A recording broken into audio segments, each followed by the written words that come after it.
Hi, in this video you'll learn how to read multiple data types from input. So far, you have written programs that can read in a file line by line and manipulate the data.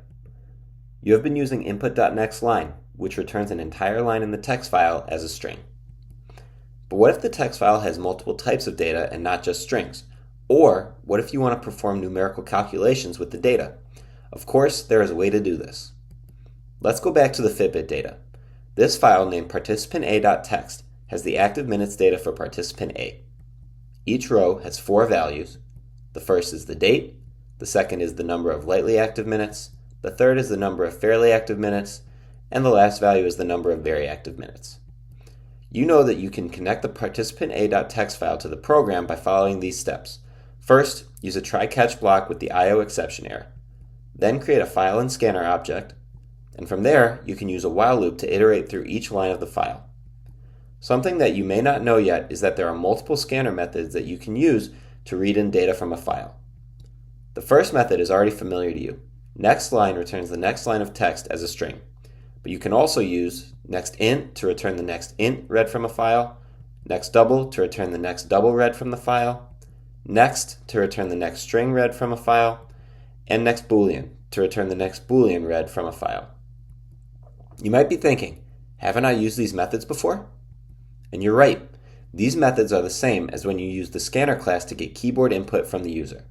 Watch out for input mismatch exception errors. An input mismatch exception occurs in Java when the scanner class attempts to read a value from the input that does not match the expected type. For example, if the program expects an integer but the data file contains a string, the scanner will throw an input mismatch exception. Let's walk through an example that uses these scanner methods to get different types of input from a text file.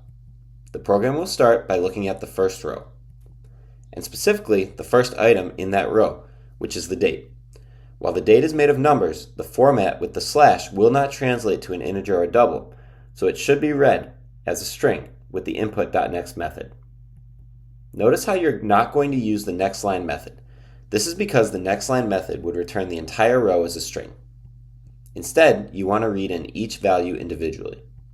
The next value is lightly active minutes. This value is an integer, so you'll use input.nextInt. The next value is fairly active minutes. This is another integer, so you can use input.nextInt to read it into the program. And the last value is the very active minutes for that day. It is yet another integer, so you'll use input.nextInt again. Now that you have read in the data from the file into your program, you can add in the rest of the code for the algorithm to answer the question: how many days did participant A reach the goal of 30 active minutes per day? First, create a variable before reading the data to store the total number of active days. Then, add the fairly active minutes and very active minutes. Finally, add an if statement to check if the total is greater than or equal to 30. If true, add 1 to num active days. Now it's your turn. Try reading multiple data types in your own programs.